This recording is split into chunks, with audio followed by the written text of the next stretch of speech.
Welcome to this video on step-by-step preparation for using a drill machine safely.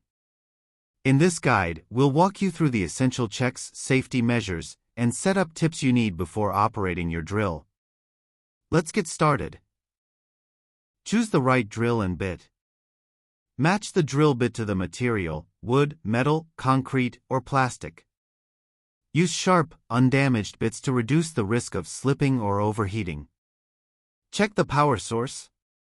For corded drills, ensure you have a stable power supply and avoid loose or frayed cables. For cordless drills, make sure the battery is fully charged and properly attached. Inspect the drill machine. Look for cracks, loose parts, or unusual sounds when the drill is switched on. Ensure the chuck is tight and secure around the drill bit.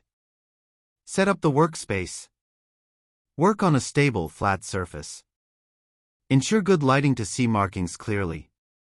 Clear away clutter and flammable materials. Use clamps to hold materials instead of your hands. By preparing carefully, you reduce the risk of accidents and increase the accuracy of your drilling. If you are seeing this video for the first time, kindly subscribe to our channel and turn on the bell icon so you get to be notified whenever new videos drop. For more information, reach us at gz-supplies.com or email us at sales@gz-supplies.com.